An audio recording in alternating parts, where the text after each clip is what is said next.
지구의 모든 생명은 바다에서 시작했습니다. 바다의 기대에 살아가는 수많은 생명체 중 하나가 바로 우리입니다. 인간은 바다에서 생존에 꼭 필요한 식량을 얻었고 놀이를 통해 삶을 더욱 풍요롭게 만들었습니다.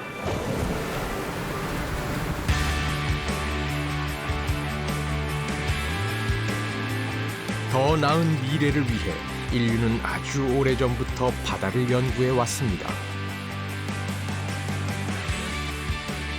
지금 보이는 이 서핑보드에도 바다에 대한 오랜 연구와 고민이 담겨 있습니다.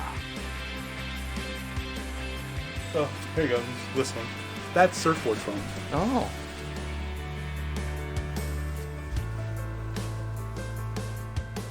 That weighs 99 grams. So if half of it is algae, that's 45 grams of algae oil. 스티로폼 모형을 만든 재료는 해조류 중 하나인 미세조류. 세상에서 가장 작은 생명체입니다. 서핑보드를 제작할 때도 미세조류를 이용해 만들어진 플라스틱을 사용했습니다. So the number of products that it can go into are really, really large. First gasoline, then plastics, nutraceuticals, and many, many things. The biggest benefit is that it biodegrades. Then the second benefit, of course, is it's sustainable, right? Meaning it's not coming from petroleum. To make packaging disappear. 해조류가 플라스틱을 대신할 수 있냐고요? It's a membrane that can encapsulate. 먹어도 되는 물병은 뜨거운 관심과 함께 그 가능성을 확인했습니다. 이제 바다에서 온 해조류가 우리의 삶을 바꾸기 시작할 겁니다. Yes, so in many ways, seaweed is a super plant for the environment too. C'est que les microalgues sont à l'origine de la vie. C'est-à-dire qu'il n'y aurait pas eu de microalgues, il n'y aurait pas de vie. On ne serait pas là, ni vous, ni moi. Et c'est peut-être une des grandes solutions du futur. Donc il y a un cycle, c'est-à-dire qu'on revient aux origines pour trouver des solutions d'avenir. 지구를 지켜줄 수 있는 최후의 파수꾼. 어쩌면 환경을 보호하면서도 우리의 미래를 더 건강하고 행복하게 만들 수 있는 새로운 방법을 해조류는 알고 있을지도 모릅니다.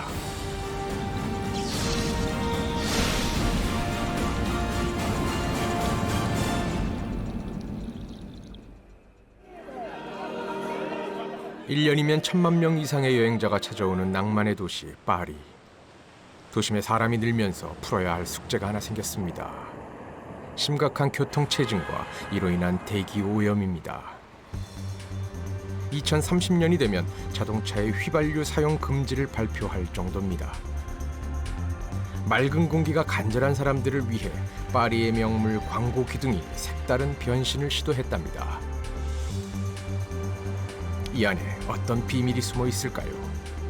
Comme là, on voit Voilà. on voit les trucs tomber. 이끼처럼 보이는 초록색 식물이 비밀의 주인공 같습니다.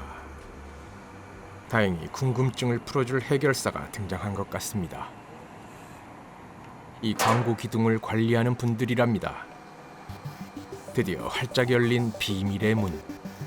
2 fois par semaine. De temps en temps, on remet des nouvelles algues pour. 초록색 생명체는 이끼가 아니라 해조류 중 하나인 미세조류였습니다. 높이 4m의 거대한 광고 기둥 안에 미세조류가 살 수 있도록 거대한 배양기를 설치한 후 주기적으로 관리하고 있답니다. Les microalgues, c'est un organisme qui est apparu en fait il y a des milliards d'années en fait, quasiment. C'est les premiers organismes vivants qui sont apparus sur la Terre et qui ont participé à créer l'atmosphère. Et je pense que c'est un super retour des choses de les impliquer dans la purification de notre atmosphère actuellement. 해조류는 크게 두 가지로 나뉩니다. 눈으로 식별 가능한 거대조류와 눈에 보이지 않는 미세조류. 종종 밥상에 올라오는 해조류가 거대조류입니다. 미세조류는 지구 최초의 생명체이자 광합성을 시작했던 주인공입니다. 바로 이 미세조류가 대기 오염 물질인 이산화탄소를 흡수하는 대신 산소를 내뿜는 겁니다. 이런 작용을 일컬어 이산화탄소 흡수계라고 부릅니다. 대표적인 예가 나무입니다. 나무 100그루와 맞먹는 힘을 광고 기둥 하나가 발휘한다고 합니다.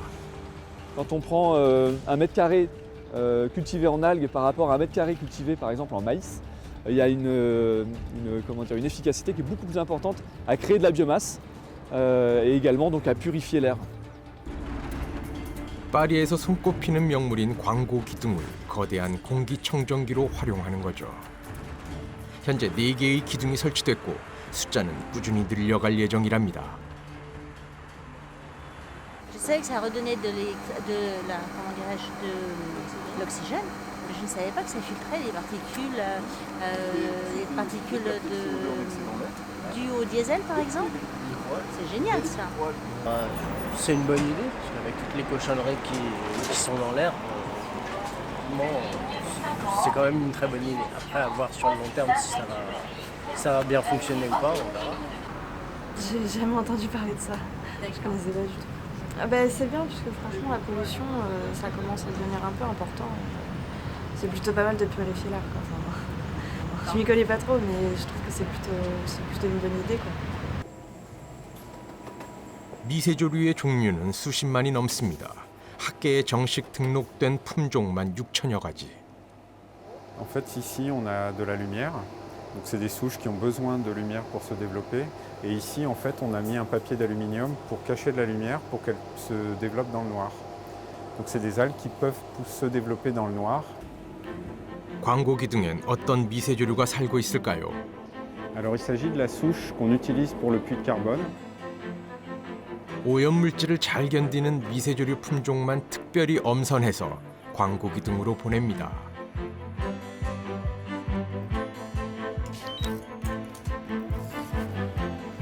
이 연구소에서 보유하고 있는 미세조류 품종은 총 2,400여 가지. 대부분 자연에서 채취해 급속 냉동 상태에서 보관 중입니다. 우리가 사는 지구에서 앞으로 더 많은 미세조류가 필요하게 될 거라는 것이 전문가들의 예측입니다. Cultivé en algues par rapport à un mètre carré cultivé par exemple en maïs, il y a une efficacité qui est beaucoup plus importante à créer de la biomasse et également donc à purifier l'air. 날로 심각해지는 대기 오염.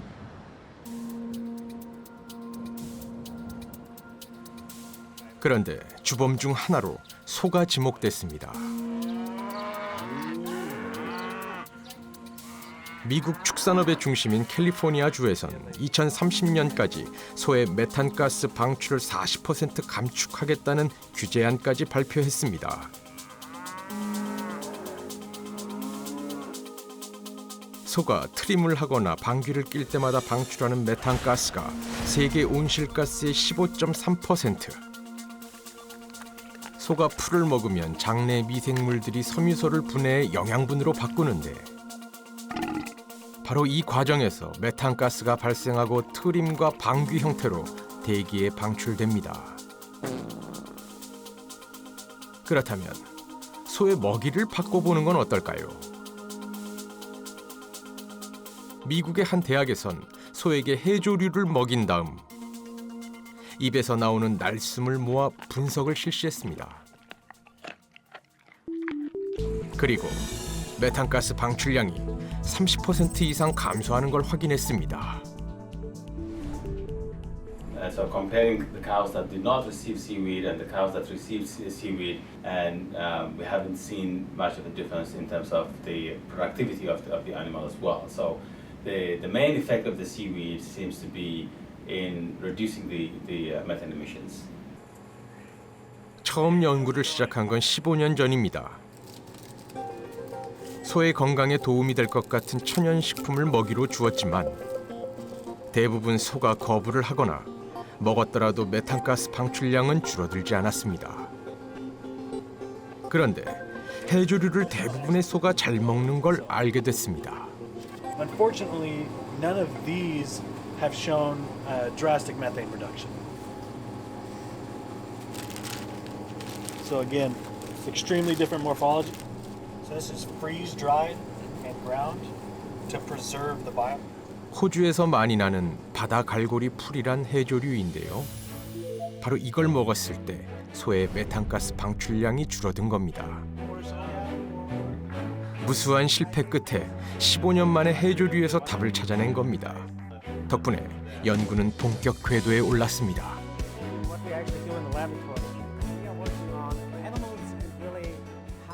Looking into a cow gut is not that simple, and what we do in the laboratory, we actually built a system that actually mimics the cow gut, and so we can actually simulate how microbes in the laboratory convert plant material into sugars and eventually into milk and protein. And at the same time, we want to find novel ways like seaweed to reduce methane emission.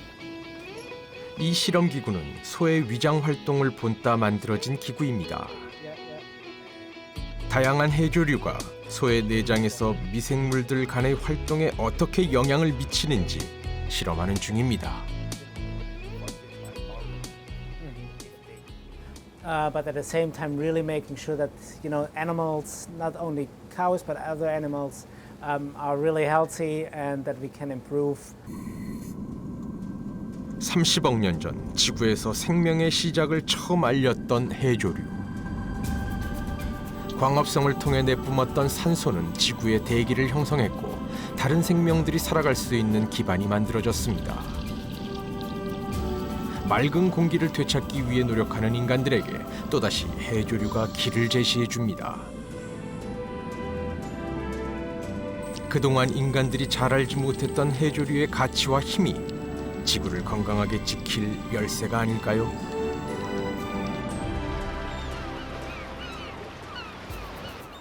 여기 김현주 씨도 해조류의 새로운 가치에 눈뜬 사람 중 하나입니다. 짬이 날 때마다 직접 해조류 채취에 나섰습니다. 이게 뭐예요? 이게 가막살이라는. 그럼 이거는 구멍 갈파래. 갈파래. 해조류에 대해서라면 모르는 게 없는 척척 박사입니다. 우무가사리하고 같은 종류인데 여기 섬에서나 이런 시골에서 가실이라고 불러서 이거를 반찬으로 해먹는 종류예요. 민물에 담그면 바로 녹기 때문에 짠물에 헹궈서 빨리 작업을 하지 않으면 표본 작업하는데 상당히 어려운 종이에요. 식물 표본 전문가로 오랫동안 활동을 해왔지만 해조류에 손을 대기 시작한 건 불과 몇 년 전. 그런데 까다로운 해조류 작업을 시작하면서 새로운 세계가 열렸습니다. 요게 도박이고요. 요게 다시마. 많은 사람들이 식재료라 생각하는 해조류의 특성을 이용한 것입니다. 한 폭의 그림을 완성한 것입니다. 해초를 가지고 다양한 인테리어 같은 해조류의 그 생태 그런 것들을 건축 자재로 쓰려고. 예술적인 가치가 더해지면서 해조류에 대한 인식에도 작은 변화가 시작됐습니다. 해조류 자체를 가지고 이렇게 작품을 만드는 건지 생각을 못했어요. 사람들이 외면하던 해조류에서 커다란 경제적 가치를 발견하기도 합니다.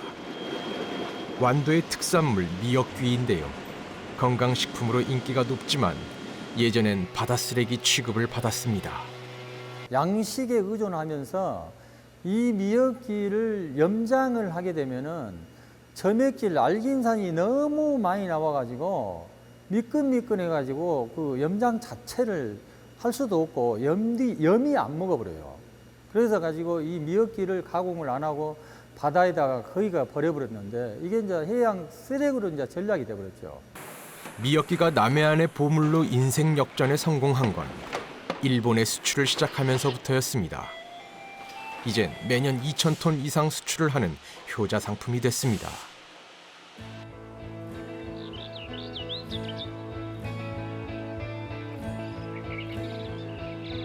해조류에서 새로운 가치를 찾아내기 위한 노력은 바다 건너에서도 뜨겁습니다. 130년의 역사를 자랑하는 스코틀랜드의 해양연구소. 이 연구소의 학자들과 영국 정부 역시 해조류에 주목하고 있습니다. 3,500 roughly that are available publicly, and then we have our own research collections that probably goes into the 5,000. 영국에서 자생하는 모든 해조류 종자가 이곳에 있다 해도 과언이 아닌데요. 해조류 종자를 비롯해 바다 환경과 해조류 관련 산업, 잠수복의 성능까지 다양한 연구가 이루어지고 있습니다. 그런데 10년 전 EU의 적극 지원 아래 새로운 연구에 도전을 했습니다. 해조류를 대량으로 양식할 수 있는 양식 기술 개발을 시작한 겁니다. 해조류 섭취량이 적은 영국에서 양식장이 필요한 이유는 뭘까요? So we've been working on bioenergy from seaweeds for the last 10 years. We're getting to the stage where we can show that we can produce the energy. What is holding us back is on things like the cultivation side. So it's making sure that it's economically viable. 생산성을 극대화하기 위해 종묘를 밧줄에 붙이는 대신 넓은 천을 이용합니다.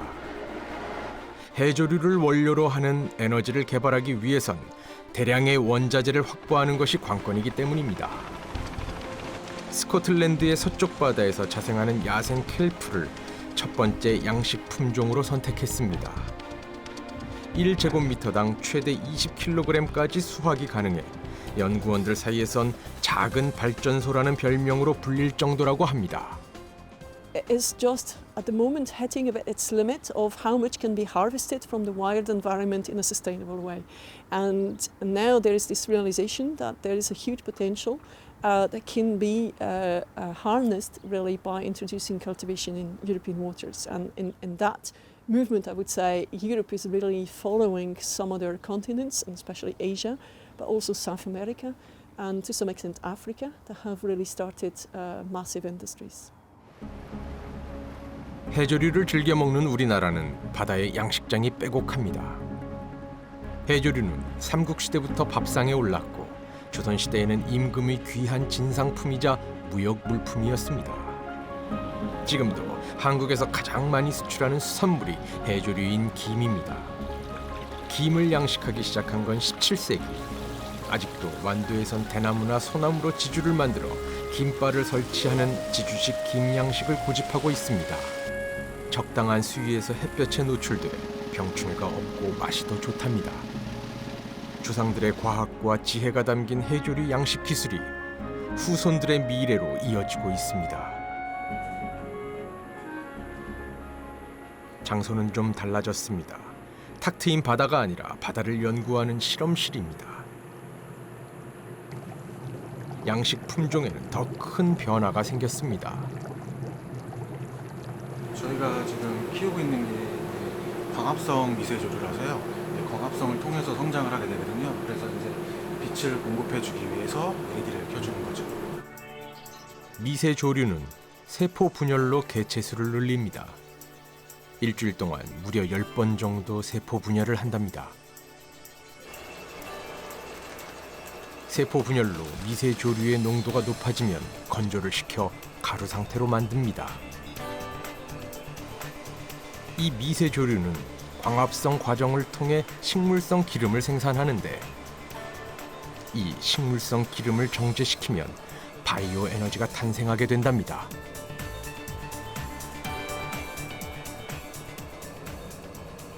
이제 뭐 윤활성 이런 거는 기존 디젤보다 더 좋고요.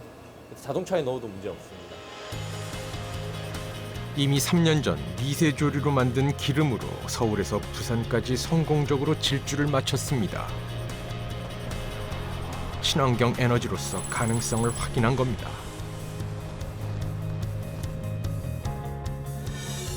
현재 유통되는 바이오 에너지는 콩과 같은 식량 자원이 대부분입니다. 그래서 식량 부족의 원인으로 지목되기도 합니다. 경작을 위해서 필요한 토지와 물이 오히려 환경의 부담이라는 지적도 있습니다. 생산 효율 면에서도 미세조류가 압도적입니다. 그런데 미세조류의 생산 효율이 획기적으로 증가하는 사건이 일어납니다. 실험실에서 벗어나 넓은 바다에서 미세조류를 양식할 수 있는 기술이 세계 최초로 한국에서 개발된 겁니다. 반투과 물질 같은 어떤 막이나 그런 섬유 같은 것들을 이용을 해서 배양된 미세조류는 바깥으로 빠져나가지 않지만 외부에서부터 이산화탄소라든가 아니면 바닷물 속에 녹아있는 부영양한 물질은 그 막을 통해서 들어올 수 있는 우리가 원하는 농도까지 그 고부 가치로, 그러니까 고농도로 배양할 수 있는 기술이 저희 원천 특허 기술이 되겠습니다. 대량의 미세조류를 생산할 수 있는 양식 기반이 마련되면서 이제 더 많은 양의 바이오 에너지를 원활하게 공급할 수 있는 발판이 마련될 것입니다.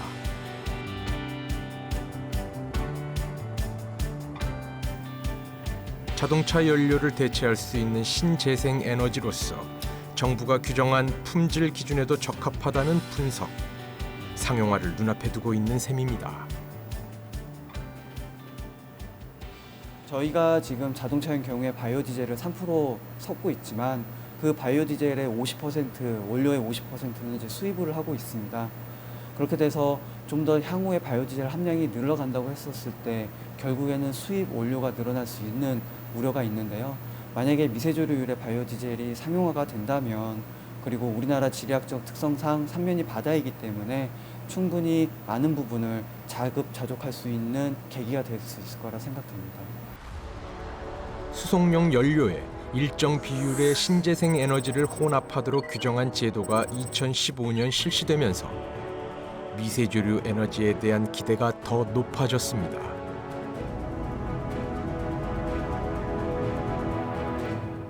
하지만 상용화를 위해선 넘어야 할 산이 하나 있습니다. 전 세계의 많은 연구원들이 미세조류 에너지를 성공적으로 만들었지만 가격 경쟁력에 있어서 석유를 따라가지 못합니다. Now, the biggest problem of the economics is that originally when we started to grow microalgae, we were thinking that we were going to grow it to make biofuels. Well, fuel is very cheap, maybe 30 cents a kilogram, so really inexpensive. So that's very hard to compete with. 연료뿐 아니라 플라스틱과 각종 화학 제품을 생산하는 석유처럼 미세조류도 다양한 활용 방법을 개발해 부가가치를 만들어야 한다는 겁니다. So now you go everywhere in the world, super remote locations like the Maldives or wherever, and you find lots of flip-flops on the beach that have washed up because everybody throws them away or they get lost. 이 슬리퍼는 미세조류에서 플라스틱의 원료가 되는 성분을 추출해서 만드는데 자동차 연료로 사용할 때보다 훨씬 더 적은 양으로 더 비싼 가격의 슬리퍼가 완성됐습니다. 환경에 대한 고민을 담아서 슬리퍼를 만들기 시작한 것입니다. So it is unlike petroleum, fully petroleum-based ones, which will only break down into microplastics. These are actually biodegradable. Organisms can eat them. 1950년부터 지금까지 폐기된 플라스틱 양만 63억 톤. 그중 79%가 매립되거나 산과 바다에 방치된 것으로 추정됩니다. 환경을 위해 플라스틱의 대안을 찾아야 한다는 목소리가 높은데요. 먹어도 되는 친환경 물병이 등장해 전 세계의 관심을 모았습니다. 물병의 재료는 다시마와 같은 해조류에서 추출한 알긴산 나트륨입니다. So there are many, the question of can plastics made from algae replace all petroleum plastics? The answer to that is probably no, at least not right now. There are many different kinds of plastics, right? But I think as people begin to realize that we can't continue to live in the future the way we lived in the past. We can't just make plastic that we use one time and then throw into, the garbage and it ends up in a landfill or ends up in the ocean. So, there's going to be some science, some clever scientists are going to have to work on these problems.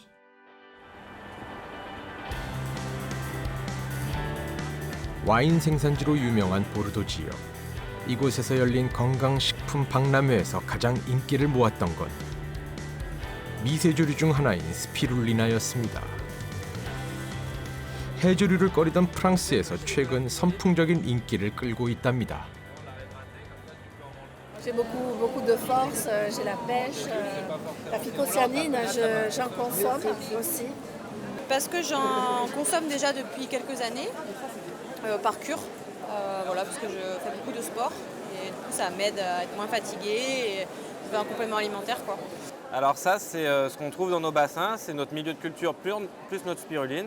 Et je vais te montrer comment on récolte tous les matins, entre guillemets, parce que c'est une petite maquette. Donc on va passer l'eau des bassins dans un filtre qui est en 31 microns. 스피룰리나는 순수 단백질이 약 65%나 돼 슈퍼푸드로 명성이 높다고 합니다. C'est super bon. Eh ben merci Anna. Voilà comment on récolte la spiruline. Yeah, it's very pure taste, in fact, and it's quite yodish. I don't know how to say it in English, but I think it's yodish because it comes from the sea. And I like very much this taste because I'm born on the sea. 해조류를 좋아하지 않았던 유럽 사람들의 까다로운 입맛을 사로잡은 스피룰리나. 해조류 열풍을 만들며 건강식품 시장을 점령했습니다.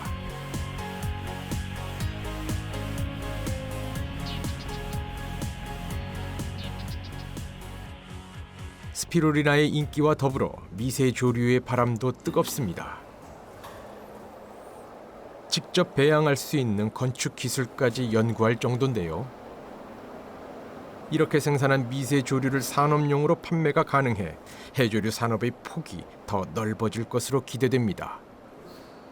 Avec ça, je peux déjà aujourd'hui produire des compléments alimentaires pour les animaux de compagnie. Vous voyez, il y a une demande qui est très très forte. C'est un marché qui est en croissance de 10% par an en France.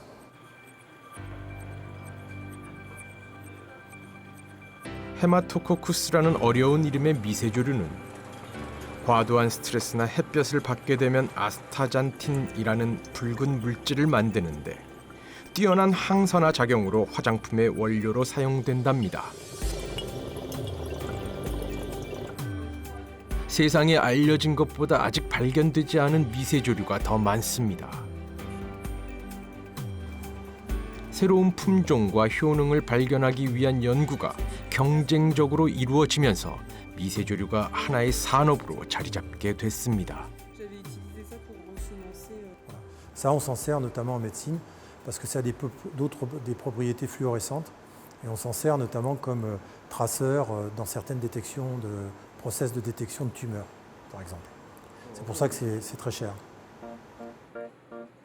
눈에 보이지 않는 미세조류가 새로운 가치를 만들어내며 미래 산업으로 주목받게 된 겁니다.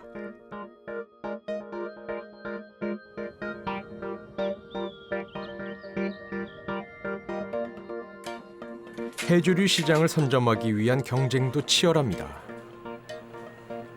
렉틴이라는 단백질 성분을 함유했다고 알려진 깃털말이라는 해조류에서 특별한 점을 발견했습니다. 깃털말의 굉장히 중요한 특징 중에 하나는 그 세포가 터졌을 때 보통 식물들은 다 죽습니다. 근데 깃털말은 스스로 재생을 해서 다시 원상태로 자라나는 특성을 가지고 있습니다. 지금 현재까지 판매되고 있는 렉틴들을 쭉 전체적으로 조사를 해서 평균 가격을 내었을 때 1g당 한 2억 원 정도 하는 것으로 저희들은 판단을 하고 있습니다. 렉틴이 이렇게 값비싼 몸값을 자랑하게 된 건 항암제의 원료가 되기 때문입니다. 깃털말에 렉틴이 있다는 사실을 2012년 확인한 한종원 박사와 연구진들. 그 렉틴이라는 물질은 여기 보이는 빨간색이 적혈구입니다. 빨간색 표면에 이렇게 노란색하고 보라색의 당들이 이렇게 포진이 되어 있습니다. 그래서 이 렉틴이 이 당하고 결합을 시작을 하는 거겠죠. 많은 적혈구들을 하고 결합을 함으로 인해서 이 적혈구들이 응집되는 현상을 벌어지게 되겠죠. 지혈 기능을 알아보기 위한 실험에서도 뛰어난 효과를 발휘했답니다. 정상세포였다가 암세포로 발전을 하게 되면은 암세포의 표면에 정상세포와 같지 않는 새로운 당장기들을 발달시키게 됩니다. 그래서 이 새롭게 발달된 당장기들을 렉틴이라는 이 단백질이 인지를 할 수가 있고, 그 인지를 하게 되면은 그 암세포만 특이적으로 사멸시킬 수 있는 기술이 되겠죠. 깃털말을 이용해 기존보다 30배가량 더 많은 렉틴을 생산할 수 있는 신기술이 개발됐다는 겁니다. 양만 증가한 것이 아니라 활성도 10배 이상 증가한 효과를 보이고 있습니다. 즉 기존에보다 많은 양을 생산을 했고 더 적은 양을 써도 우리가 의약품으로 개발을 할 수 있다는 거죠. 이제 막 해조류가 알려지기 시작한 미국에서도 새로운 가치를 찾기 위한 노력이 한창입니다. 크리스 랭던 교수는 전복이나 굴 같은 폐류의 먹이로 해조류를 연구하는데요. 인근 바다에서 채취한 해조류를 육상에서 양식하던 중 성장 속도가 2배나 빠른 새로운 해조류를 발견했습니다. Too bad. It's okay. And as the seaweed was cultured, we saw that the morphology of some of the plantlets changed. And so we isolated those plantlets because we thought that a mutation had occurred. And these isolated plantlets became what we called C3, which is a patented strain. 붉은 양상추 모양을 한 이 해조류는 미역의 한 종류인 널스인데요. 특히 기름에 볶으면 베이컨 맛이 나는 특징이 있답니다. Well, I think the characteristics of the bacon flavors are partly dependent on the plant itself. So the plant has pretty high protein, 20%. It has some glutamic acid in it, which is MSG.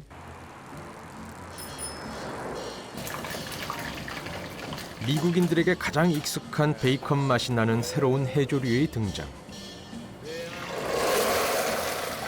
지역 레스토랑에서는 이를 활용한 다양한 요리를 선보이고 있습니다. 해조류를 우리나라처럼 즐기지 않는 미국인들에겐 분명 새로운 변화입니다.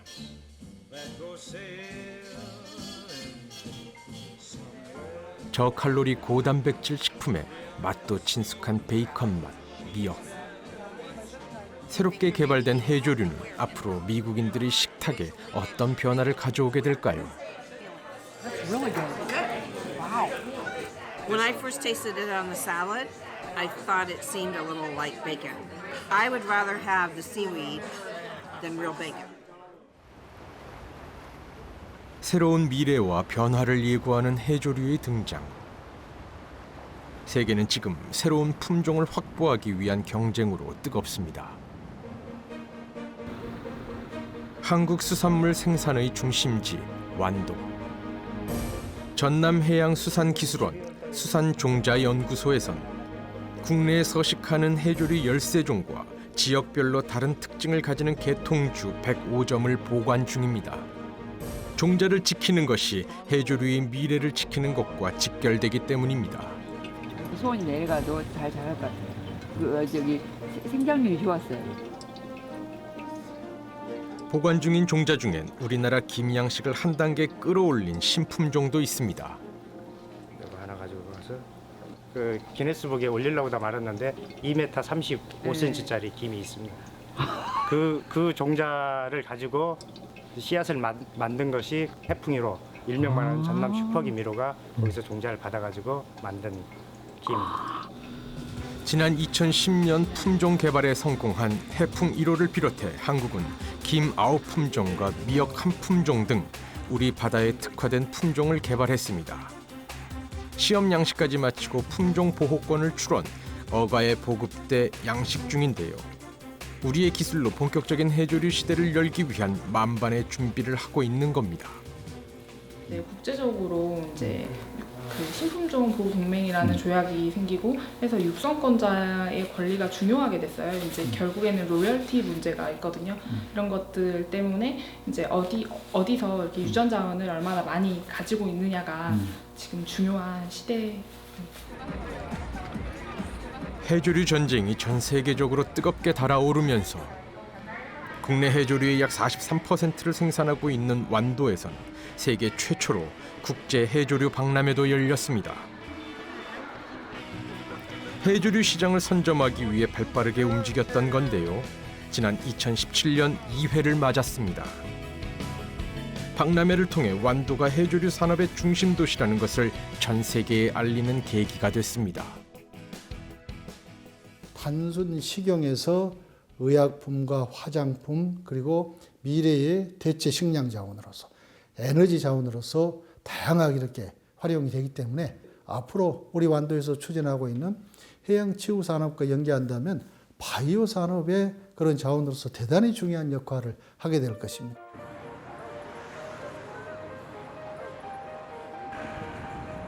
새로운 미래를 약속하는 해조류 산업은 다양한 분야와 손을 맞잡으며 뻗어나갑니다.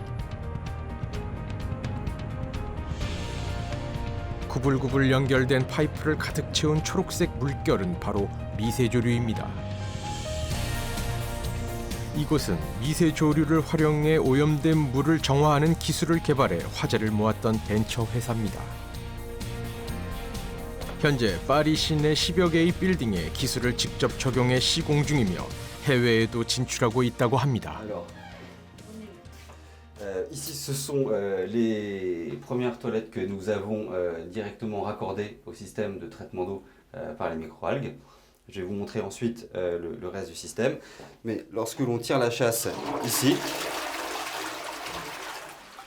l'eau arrive directement dans une cuve qui est à l'étage du dessous. Et cette cuve va alimenter le photobioréacteur pour produire ensuite de l'eau propre. Donc, si vous voulez bien, on va aller au sous-sol pour que je vous montre la suite du système. 화장실의 하수관은 미세조류를 배양하는 파이프와 연결되어 있습니다. 그러니까 폐수에 미세조류를 넣고 스스로 광합성을 하면서 자연적으로 정화시키는 방법을 고안해낸 겁니다.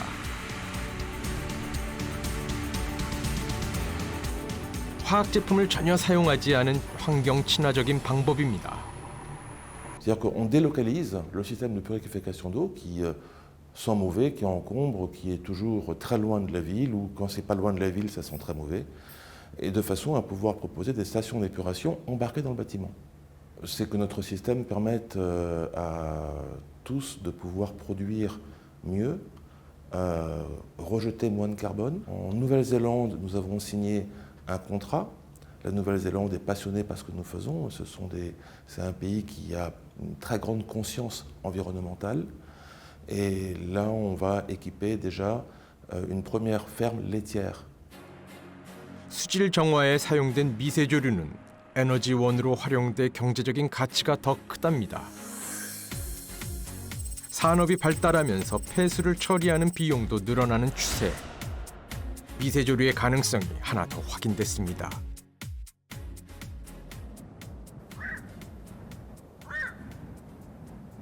수질 정화 기술 역시 한국이 빠질 수 없습니다. 박테리아의 미세조류를 함께 배양한 혼합체에 최첨단 신기술이 숨어 있습니다.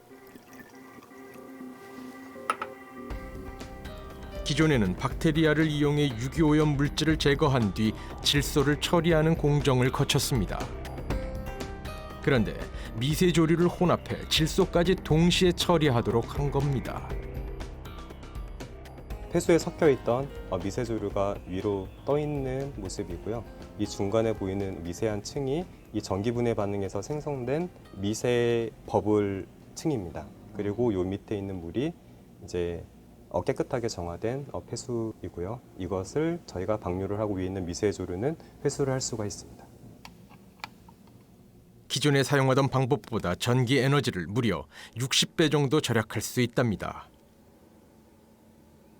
굉장히 다양한 고부하 가치 물질들을 생산할 수 있고 그리고 특히 환경적인 부분에 그 활용할 수 있는 부분이 사실은 굉장히 많습니다. 공정도 단순하고 저희가 전기 사용량도 줄일 수 있지만 그 부가적으로 저희가 더 친환경적으로 이 폐수를 처리할 수 있다는 것이 아마 가장 큰 장점이라고 생각을 합니다.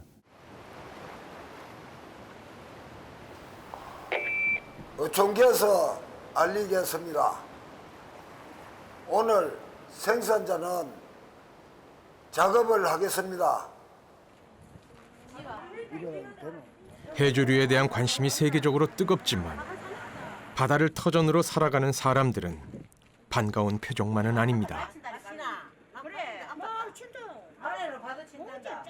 오늘 요 파도가 요 정도는 괜찮은데 조금만 더 치면 안 되거든요. 옛날 비하면 진짜 못하지요. 생산량이.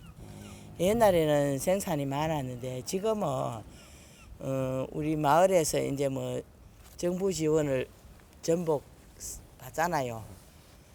미전복을 받는데 넣어 놓으면은 그게 많이 죽어요. 바닷속이 많이 달라졌다는 겁니다.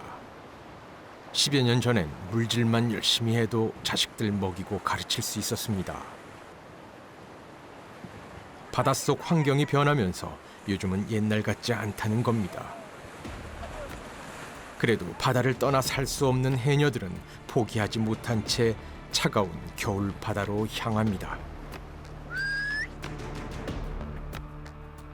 해조류가 우거졌던 풍요로운 터전은 사라졌고 환경 오염으로 바위 곳곳에 탄산 칼슘이 달라붙는 갯녹음 현상이 생긴 겁니다. 해조류가 살 수 없는 환경이 되면서 바닷속 풍경이 달라지기 시작했습니다. 물고기와 바다 동물들도 떠나고 황폐해진 바다. 재앙이라 불리는 바다의 사막화가 시작된 겁니다.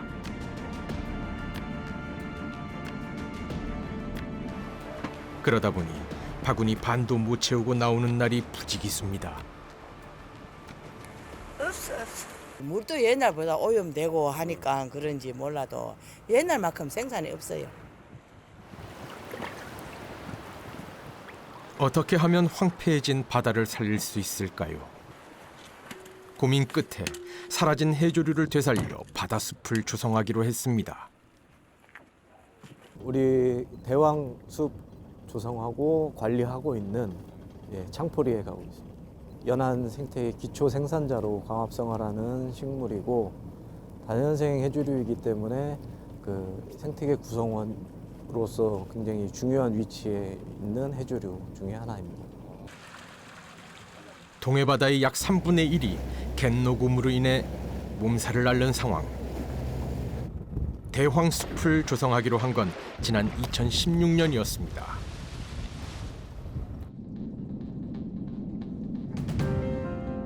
대황은 영덕군 창포 연안과 울릉도, 독도의 일부 안반에서만 서식하는 해조류입니다. 대황은 물살이 세고 파도가 강하게 치는 해안 절벽과 안반 등에도 뿌리를 잘 내리는 특징이 있어 바다숲을 조성하는 데 아주 적합합니다.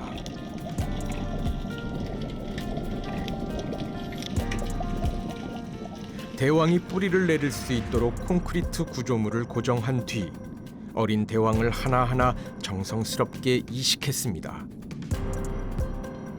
그리고 한 달에 한 번 수중 모니터링을 실시해 대왕이 자라는 크기와 확산되는 범위를 확인했습니다.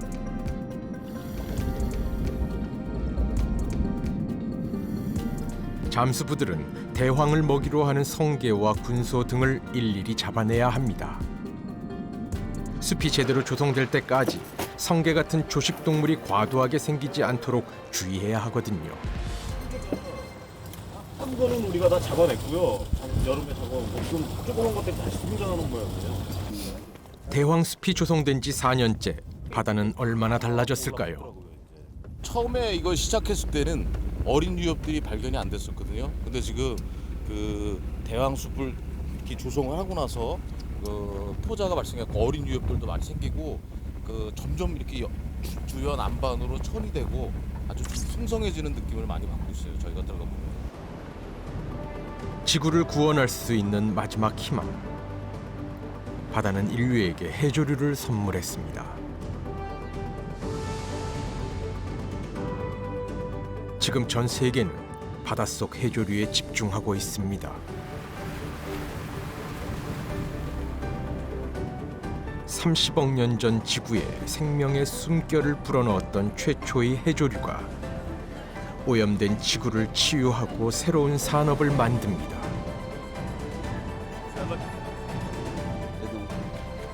언젠가 화석 연료가 사라지는 시대를 준비해야 하는 우리에게 해조류는 새로운 길을 제시하고 있습니다. So we kind of get, you know, a double environmental benefit if we can build up this industry. 이제 전 세계가 함께 새로운 해조류를 찾아 나섰습니다. 인간의 삶과 지구의 미래를 바꿀 수 있는 마법이 바다에서 시작된 것입니다.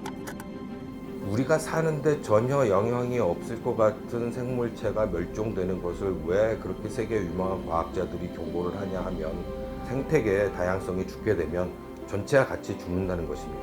또다시 말씀드리면 다양한 생각을 하고 다양한 것을 시도를 해야 발전하는 것과 마찬가지로 이런 생물체를 키우는 일에 있어서도 단일 종만 키우게 되면 역사가 증명하듯이 언젠가는 천적이 생길 것이고 그것은 더 이상 유지 가능하지 않습니다. 그렇기 때문에 우리가 생태계의 다양성을 파괴하지 않고 생산하는 방법이 굉장히 중요합니다. 이제 미룰 수 없습니다. 지구와 환경을 위해 그리고 지속 가능한 삶을 위해 우리는 선택해야 합니다. 해조류가 바다를 풍성하고 아름답게 만들고 인간이 해조류의 새로운 가치에 눈을 뜰 때, 그래서 보다 다양한 해조류를 함께 연구하고 만들어갈 때 환경 보존을 넘어 새로운 미래 산업이 우리에게 펼쳐질 것입니다.